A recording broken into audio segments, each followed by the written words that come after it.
대한민국 최고의 명문대에 재학 중인 이진우에게는 두 개의 세상이 존재했다. 하나는 국내 최고 수재들과 어깨를 나란히 하며 원대한 미래를 꿈꾸는 빛나는 캠퍼스의 세상이었다. 그곳에서 그는 장래가 촉망받는 엘리트였다.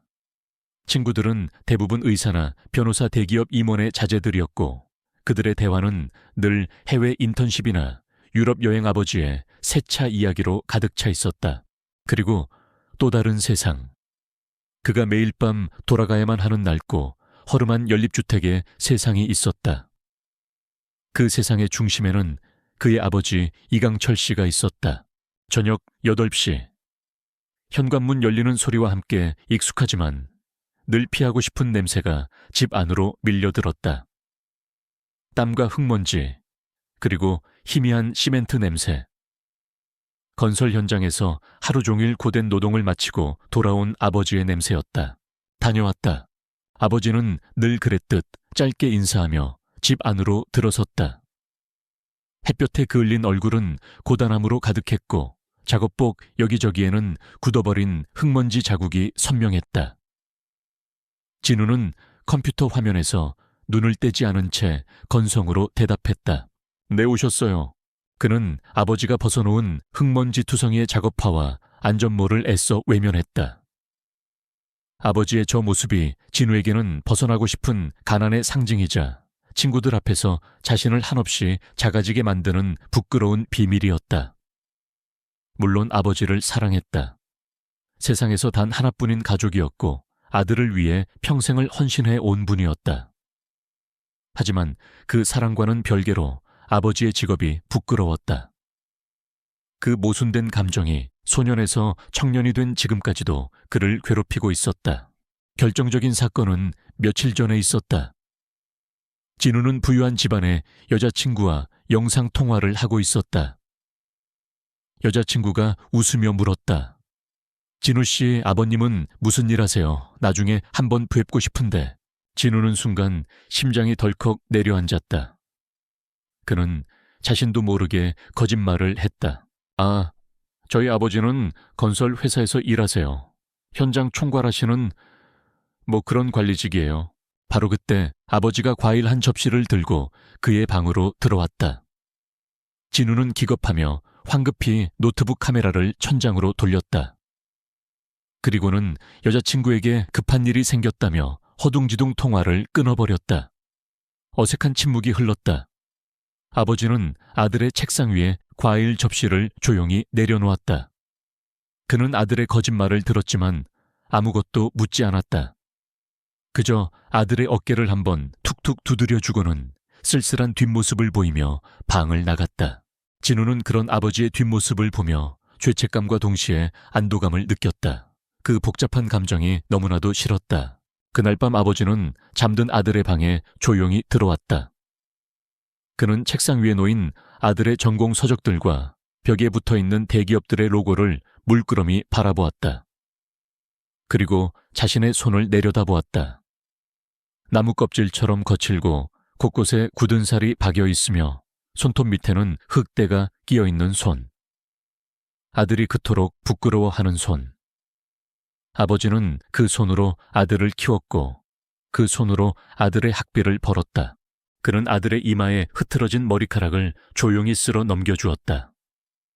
그의 눈에는 노여움이 아닌 깊은 슬픔과 안타까움, 그리고 무언가를 결심한 듯한 단단한 의지가 서려 있었다. 아들이 진정으로 강한 사람이 되기 위해서는 반드시 깨달아야 할 것이 있었다. 책이나 강의실에서는 절대 가르쳐주지 않는 삶의 가장 본질적인 가치에 대해서.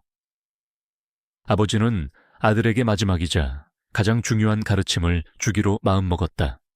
그 방식은 조금 특별하고 어쩌면 아들에게 가혹할 수도 있겠지만 진우는 그런 아버지의 마음을 까맣게 몰랐다. 그는 오직 자신의 미래, 자신의 성공만을 바라보고 있었다.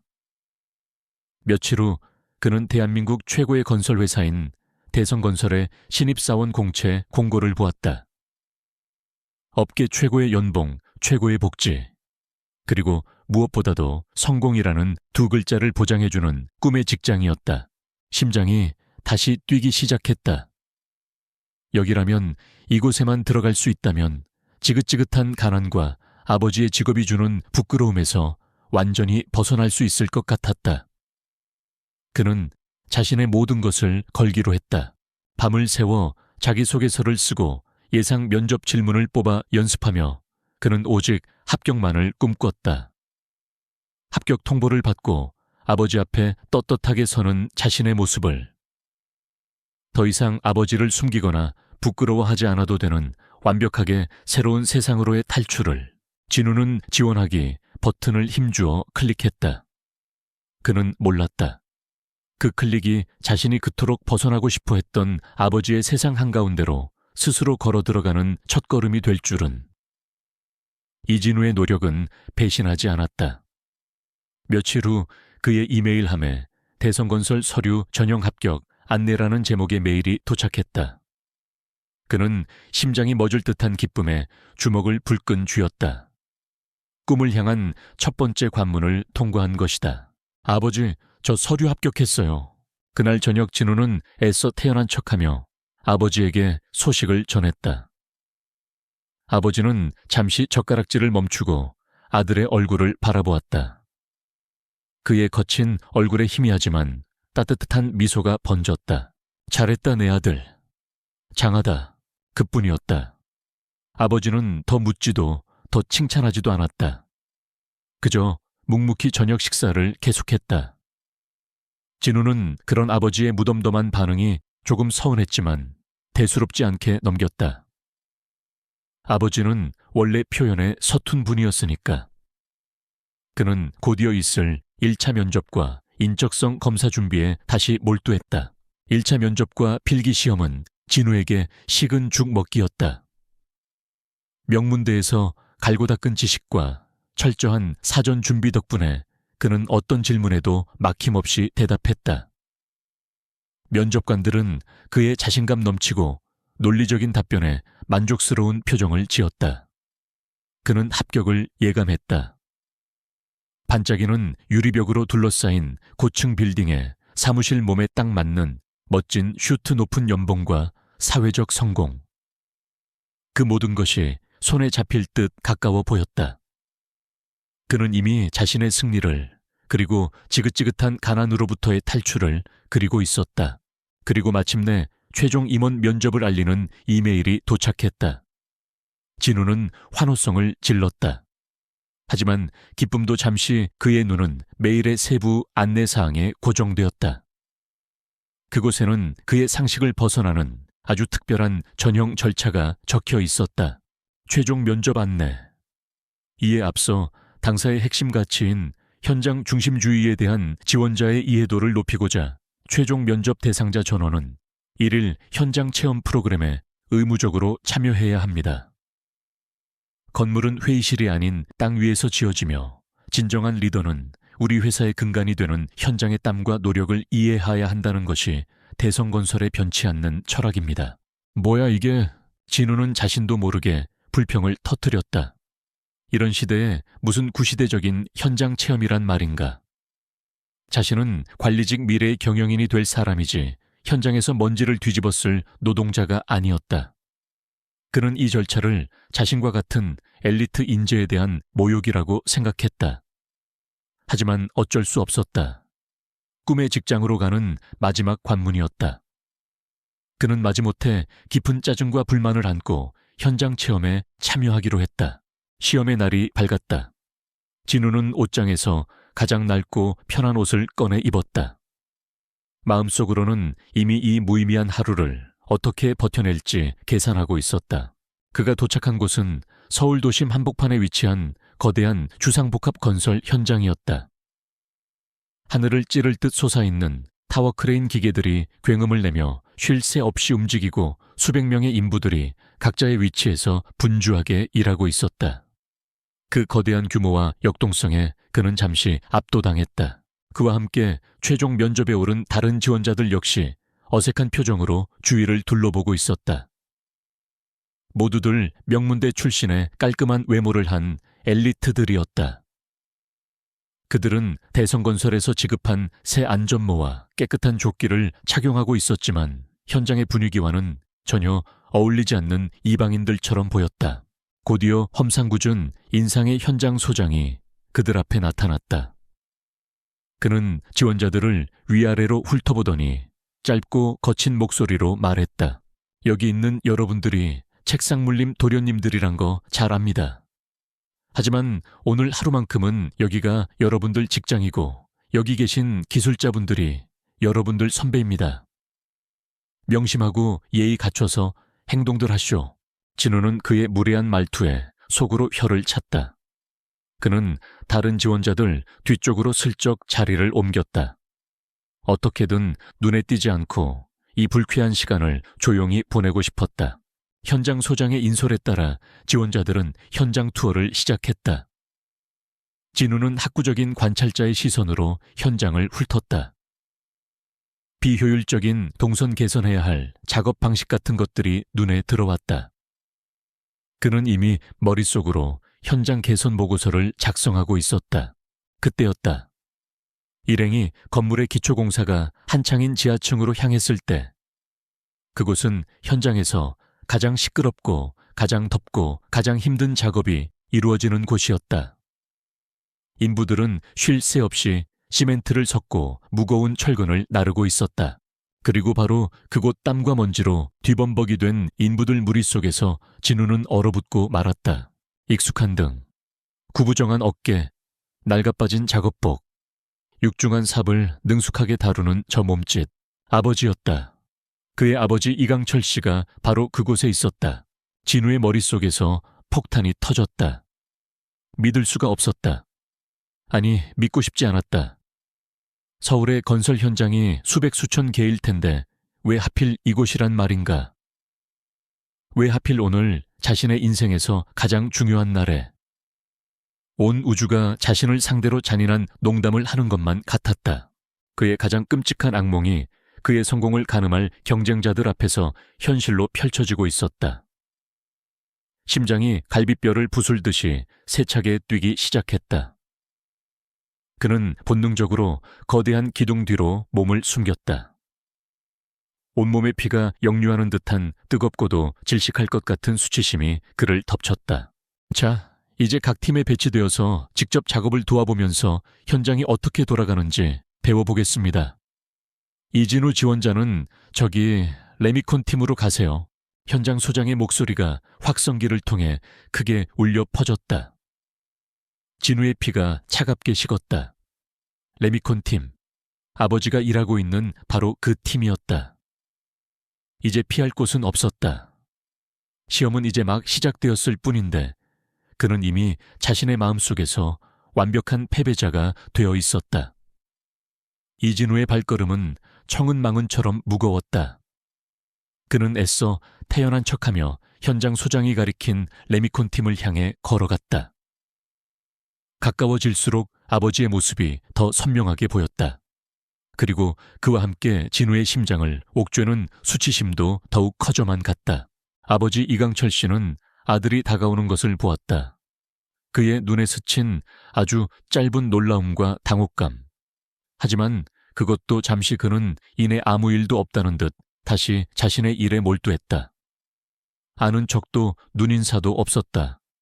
그는 아들이 자신을 얼마나 부끄러워하는지, 이 상황을 얼마나 필사적으로 외면하고 싶어 하는지를 즉시 알아차린 것이다. 아들을 위해 그는 기꺼이 낯선 인부가 되어주기로 했다. 그 침묵의 배려가 진우에게는 오히려 더 큰 비수처럼 느껴졌다. 거기 학생 이리 와서 시멘트 포대나 좀 날라. 팀의 작업반장이 진우에게 무심하게 소리쳤다. 진우는 난생 처음으로 거칠고 무거운 시멘트 포대를 들어올렸다. 생각보다 훨씬 무거웠다. 몇 번 옮기지도 않았는데 숨이 턱까지 차올랐고 등줄기에는 땀이 비오듯 흘렀다. 깨끗했던 옷은 금세 흙먼지로 더러워졌다. 함께 온 다른 지원자들은 그를 보며 묘한 시선을 보냈고 현장의 다른 인부들은 그의 어설픈 몸짓을 보며 안쓰럽다는 듯 혀를 찼다. 진우는 필사적으로 아버지를 외면했다. 바로 옆에서 아버지가 땀을 흘리며 일하고 있었지만 그는 일부러 반대 방향만 쳐다보았다. 어쩌다 동선이 겹칠 때면 그는 고개를 돌리거나 다른 일을 하는 척하며 그 순간을 모면했다. 아버지는 그런 아들의 행동을 묵묵히 받아들일 뿐이었다. 점심시간이 되었다. 인부들은 땅바닥에 아무렇게나 주저앉아 각자 싸온 도시락을 꺼내 먹었다. 아버지는 무리에서 조금 떨어진 곳에 앉아 김치가 전부인 소박한 도시락을 말없이 비우고 있었다. 진우는 그 모습을 보자 참을 수 없는 모욕감을 느꼈다. 그는 보란듯이 현장을 벗어나 근처 편의점으로 향했다. 그리고는 비싼 샌드위치와 브랜드 생수를 사와 인부들과 가장 멀리 떨어진 곳에서 혼자 점심을 먹었다. 나는 당신들과 다르다는 무언의 시위였다. 오후 작업은 더욱 고됐다. 뜨거운 햇살 아래 진우는 거의 탈진 상태에 이르렀다. 바로 그때였다. 누군가 그의 앞에 그늘을 만들며 섰다. 아버지였다. 그는 낡고 찌그러진 자신의 물통을 내밀었다. 학생 목 마를 텐데 이거라도 마셔. 보리차 시원하게 타왔어.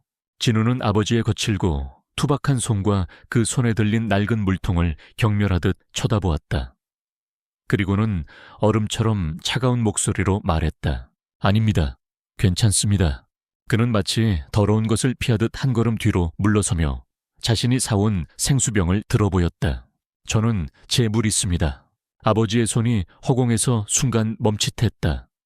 그의 얼굴에 스쳐 지나가는 깊은 상처와 슬픔. 하지만 그는 이내 그 모든 감정을 거두고 천천히 손을 내렸다. 그리고는 아무 일도 없었다는 듯 다시 자신의 일터로 돌아갔다.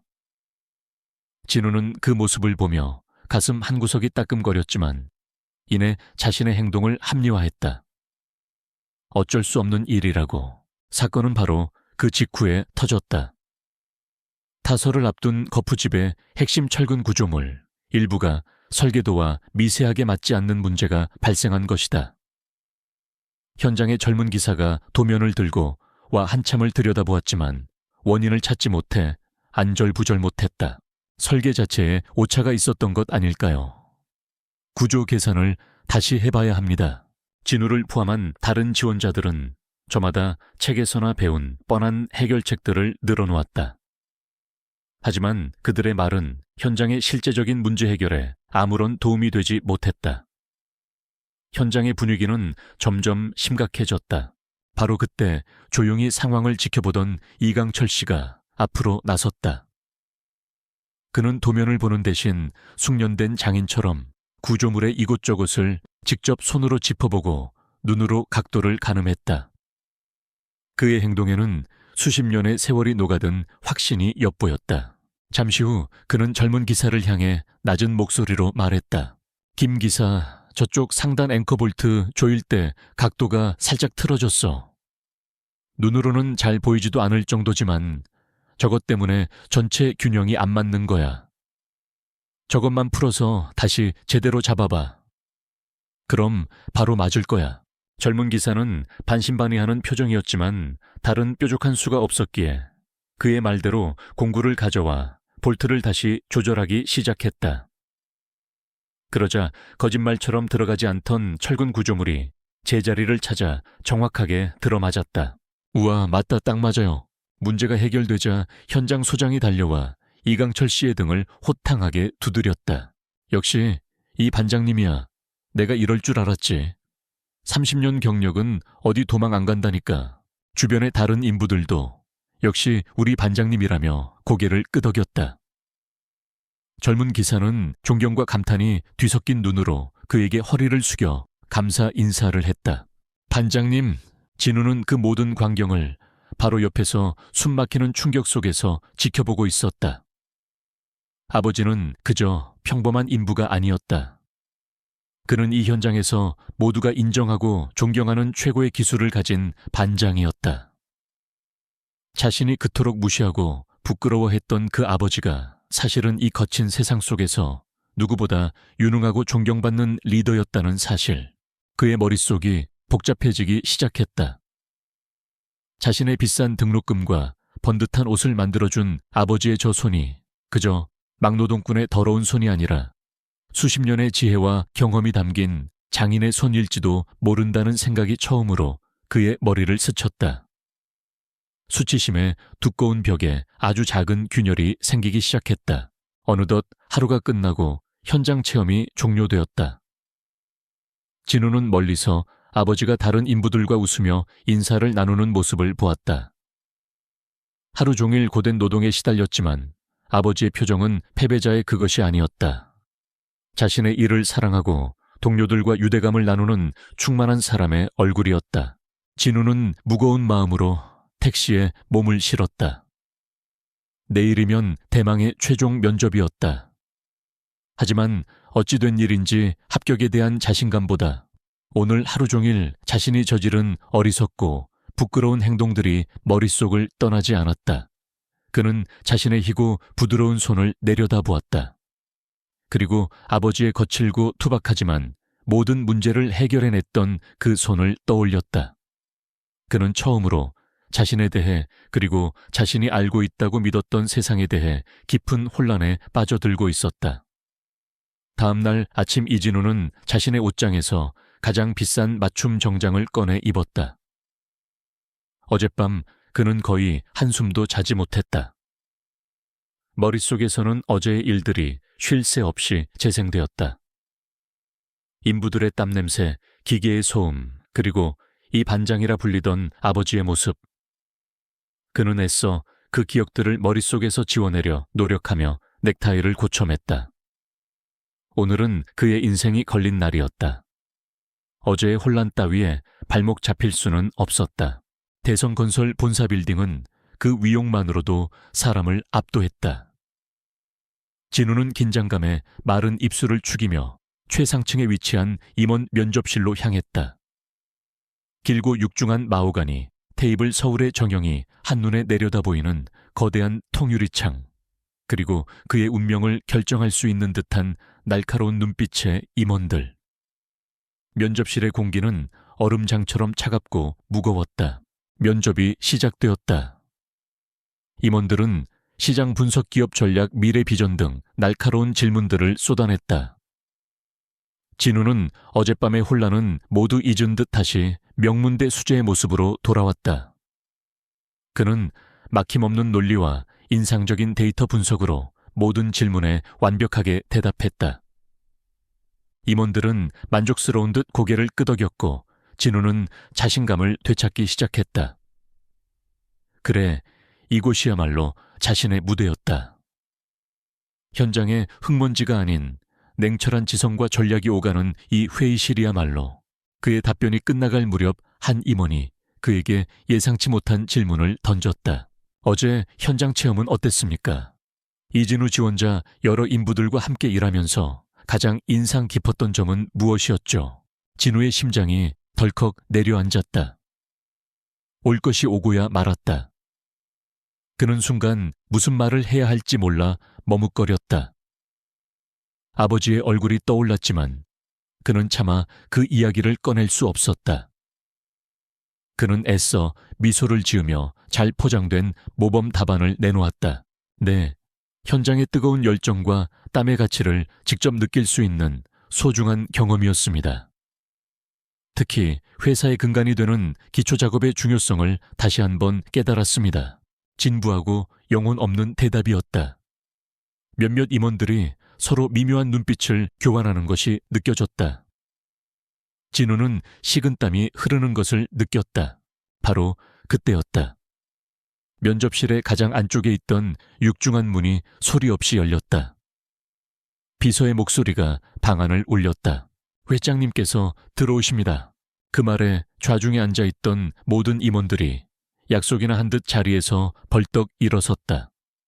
진우를 포함한 다른 지원자들도 황급히 자리에서 일어났다. 모든 이의 시선이 문으로 향했다. 진우는 머릿속으로 전형적인 재벌 총수의 모습을 그렸다. 희끗희끗한 머리가 비싼 이탈리아제 정장, 그리고 권위적인 표정. 하지만 문을 열고 들어선 사람은 그의 상상과는 전혀 다른 인물이었다. 아버지였다. 그의 아버지 이강철 씨였다. 어제의 그 흙먼지 묻은 작업복 차림이 아니었다. 아버지는 몸에 딱 맞게 재단된 어두운 색의 단정하고 품격 있는 정장을 입고 있었다. 단정하게 빗어넘긴 머리고 된 세월의 흔적이 깊게 새겨진 얼굴은 이제 고단함이 아닌 연륜의 지혜와 위엄으로 빛나고 있었다. 단 한 가지 어제와 똑같은 것이 있었다. 바로 그의 손. 나무 껍질처럼 거칠고 곳곳에 굳은 살이 박여있는 건설자의 손. 진우의 머릿속이 하얗게 비어버렸다.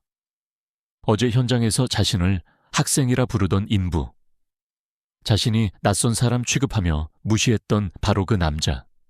자신의 아버지. 그리고 지금 이 거대한 기업의 모든 임원들이 고개 숙여 맞이하는 회장님. 도저히 연결되지 않는 두 개의 이미지가 그의 머릿속에서 충돌하며 그를 아찔하게 만들었다. 다리에 힘이 풀려 주저앉을 것만 같았다. 아버지는 임원들에게 가볍게 목례를 한 후 테이블 가장 상석에 앉았다. 그의 시선이 잠시 지원자들을 훑고 지나가 마침내 아들의 얼굴에 멈췄다. 그의 목소리는 낮고 차분했지만 방 안의 모든 공기를 지배하는 힘이 있었다. 다들 앉으시오. 모두가 자리에 앉자 그는 다시 진우를 똑바로 바라보았다. 이진우 지원자. 여기서 다시 만나니 반갑군. 지원자. 그 격식 있는 호칭이 칼날이 되어 진우의 가슴에 박혔다. 아버지는 다른 임원들을 향해 말했다. 이 지원자에 대한 질문은 이제부터 내가 직접 하지. 그는 몸을 살짝 앞으로 기울였다. 그의 눈빛은 더 이상 인자한 아버지의 그것이 아니었다. 한 기업을 이끄는 냉철한 경영자의 눈빛이었다. 어제 현장에서 본 이 반장이라는 사람 어떻게 생각하나? 그저 평범하고 무식한 노동자로 보였나? 진우는 아무 말도 할 수 없었다. 입술이 바싹바싹 타들어갔다. 아버지는 대답을 기다리지 않고 말을 이었다. 그는 어제 현장에서 있었던 철근 구조물 문제를 이야기했다. 젊은 기사와 지원자들이 아무것도 하지 못하고 우왕좌왕할 때 이 반장이 어떻게 문제를 해결했는지를 담담하게 설명했다. 그리고 마침내 그는 자신의 정체를 밝혔다. 나는 대성건설의 회장 이강철이다. 그리고 어제 여러분이 땀 흘리는 인부들 사이에서 본 이 반장 역시 바로 나 자신이었소. 다른 지원자들 사이에서 작게 터져 나오는 경악의 소리. 하지만 진우에게는 아무것도 들리지 않았다. 그의 세상은 무너져 내리고 있었다. 아버지는 마지막으로 오직 자신의 아들만을 향해 말했다. 그의 목소리에는 서늘한 분노와 함께 깊고도 무거운 슬픔이 담겨 있었다. 나는 내 아들이 그저 머리만 좋은 경영인이 되기 전에 먼저 사람을 아는 진짜 인간이 되기를 바랐다. 땀의 가치를 알고 제 동료의 노고를 존중할 줄 아는 사람이 되기를 바랐다. 이 회사가, 이 높은 빌딩이, 그리고 네가 지금 누리는 이 모든 것들이 어디에서부터 왔는지 알기를 바랐다. 그는 잠시 말을 멈추고 자신의 굳은 살 박인 손을 테이블 위에 올려놓았다. 자신의 뿌리를 부끄러워하는 나무는 결코 하늘 높이 자랄 수 없는 법이다. 이진우 지원자 자네는 어제 내게 그리고 자네 자신에게 아주 중요한 시험에서 불합격했어. 진우는 더 이상 고개를 들 수 없었다. 아버지의 말 한마디 한마디가 심장을 도려내는 듯했다. 면접도 합격도 그가 꿈꾸던 미래도 이제 아무 의미가 없었었냐 없었다. 그의 눈에는 오직 공사장에서 자신을 바라보던 아버지의 슬픈 눈빛과 지금 이 자리에서 자신을 내려다보는 회장님의 실망한 얼굴만이 가득했다. 그는 인생에서 가장 중요했던 시험에서 가장 처참한 방식으로 낙제점을 받은 것이다. 그는 떨리는 입술을 간신히 열어 거의 들리지 않는 목소리로 한 단어를 내뱉었다. 아버지, 그것은 변명도 하소연도 아니었다. 자신의 모든 어리석음과 죄스러움을 담은 뒤늦은 고백이자 절규였다. 면접실의 시간은 멈춘 듯했다. 다른 지원자들은 비서의 안내에 따라 모두 퇴장했지만 이진우는 그 자리에 못 박힌 듯 서 있을 수밖에 없었다. 아버지이자 대성건설의 회장인 이강철의 마지막 말은 그의 인생을 송두리째 뒤흔드는 거대한 망치와도 같았다. 그가 그토록 경멸하고 부끄러워했던 아버지의 세계가 실은 그가 그토록 들어가고 싶어 했던 세계의 심장이자 뿌리였다는 것.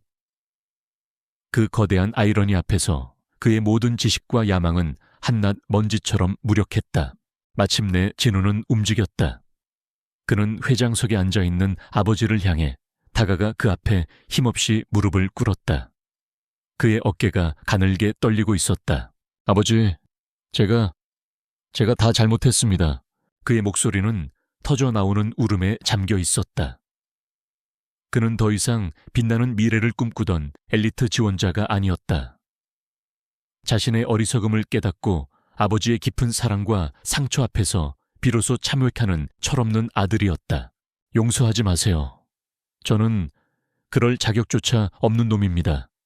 아버지의 땀과 희생을 부끄러워했던 저를 절대로 용서하지 마세요. 그는 바닥에 이마를 대고 오열했다.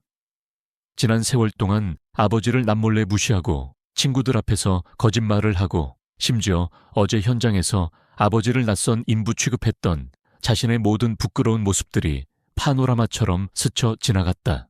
이강철 회장은 아들의 그런 모습을 그저 묵묵히 내려다볼 뿐이었다.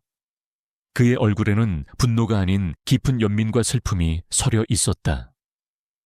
그는 자리에서 일어나 아들의 곁을 스쳐 지나가며 나지막이 말했다. 용서는 내가 하는 것이 아니다. 앞으로 네가 살아갈 인생을 통해 네 스스로에게 구해야 하는 것이다. 그는 아들을 일으켜 세워주지 않았다. 진우가 자신의 잘못의 무게를 온전히 느끼고 스스로의 힘으로 일어서기를 바랐다. 아버지는 먼저 면접실을 나갔고 진우는 차갑고 텅 빈 공간에 홀로 남아 한참을 울었다. 그날 이후 부자 사이에는 무거운 침묵이 흘렀다. 진우는 며칠 동안 자신의 방에서 나오지 않았다. 그는 자신의 과거와 현재 그리고 미래에 대해 생각했다. 자신이 진정으로 원했던 것은 무엇이었을까? 단순히 돈과 사회적 지위였을까? 아니면 아버지의 거친 손이 아닌 자신의 번듯한 명함으로 인정받고 싶었던 철없는 욕심이었을까? 일주일 후 진우는 완전히 다른 사람이 되어 방에서 나왔다. 눈빛의 오만함은 사라지고 깊은 성찰에서 비롯된 차분함이 그 자리를 대신하고 있었다. 그는 서재에 있는 아버지를 찾아가 허리를 깊이 숙였다. 아버지, 저를 회사에 받아주십시오. 이강철 회장은 말없이 아들을 바라보았다. 하지만 제가 지원했던 그 경영기획팀이 아닙니다. 진우는 고개를 들고 결심에 찬 눈으로 아버지를 바라보았다. 아버지께서 처음 이 회사를 일으키셨던 그곳 가장 낮은 곳에서부터 시작하고 싶습니다. 현장에서 제 손으로 직접 땀 흘리고 흙을 만지며 배우고 싶습니다. 아버지의 손에 박인 그 굳은 살의 의미를 저도 제 손으로 직접 느끼고 싶습니다. 아들의 그 말에 이강철 회장의 무뚝뚝했던 얼굴에 아주 오랜만에 희미한 미소가 떠올랐다. 몇 달 후 대성건설의 한 대규모 건설 현장. 이진우는 더 이상 깔끔한 정장을 입은 엘리트가 아니었다. 그는 다른 인부들과 똑같은 작업복을 입고 안전모를 쓴 채 땀 흘리며 일하고 있었다. 그의 희고 부드러웠던 손은 어느새 굳은 살이 박이고 작은 상처들로 가득해져 있었다. 일은 고됐다. 온몸의 근육이 비명을 질렀고 하루 일이 끝나면 녹초가 되기 일쑤였다. 하지만 그의 마음은 지난 수년간 단 한 번도 느껴보지 못했던 충만함과 평온함으로 가득했다. 그는 다른 인부 아저씨들과 스스럼 없이 어울리며 막걸리를 마셨고 그들의 거친 농담에 함께 웃었으며 그들의 삶의 이야기를 귀담아 들었다. 그는 그들을 통해 아버지를 보았고 그들의 땀방울 속에서 건물이 올라가는 경이로움을 배웠다. 그는 더 이상 땀과 흙먼지를 부끄러워하지 않았다. 오히려 그것을 자신의 일부로 자랑스럽게 받아들이기 시작했다. 어느 무더운 여름날 오후였다. 진우가 땀을 비오듯 흘리며 철근을 옮기고 있을 때 익숙한 그림자가 그의 위로 드리워졌다. 아버지였다. 그는 회장님의 위험 있는 정장이 아닌 평범한 작업복 차림이었다. 아버지는 아무 말 없이 시원한 물 한 병을 아들에게 건넸다. 어제 현장에서 아들이 차갑게 거절했던 바로 그 행동이었다. 이번에는 달랐다. 진우는 활짝 웃으며 물병을 받아들었다. 그는 벌컥벌컥 물을 반쯤 마시고는 세상에서 가장 시원한 물이라는 표정으로 말했다. 감사합니다, 아버지. 아버지. 그 한마디에 모든 것이 담겨 있었다. 존경과 사랑, 그리고 뒤늦은 사죄. 이강철 회장은 말없이 아들의 어깨를 툭툭 두드려 주었다. 그리고는 저 멀리 자신과 아들의 땀으로 조금씩 하늘을 향해 뻗어 올라가고 있는 거대한 빌딩을 바라보았다. 그의 눈에 자랑스러운 미소가 번졌다. 이제 좀 쓸만한 손이 되어가는구나, 내 아들. 진우는 아버지의 그 말을 들으며 자신의 손을 내려다보았다. 거칠고 상처투성이지만 무언가를 직접 만들어내는 정직한 손. 그는 처음으로 자신의 손이 그리고 그런 손을 가진 자신의 아버지가 너무나도 자랑스러웠다. 두 사람은 나란히 서서 자신들이 만들어가고 있는 거대한 구조물을 한참 동안 바라보았다. 뜨거운 여름 햇살 아래 아버지와 아들의 그림자가 길게 하나로 이어지고 있었다. 진정한 유산은 돈이나 지위가 아닌 바로 그 땀의 가치를 아는 마음에 있다는 것을 진우는 마침내 온몸으로 깨닫고 있었다. 그가 아버지에게서 받은 가장 비싸고도 귀한 가르침이었다.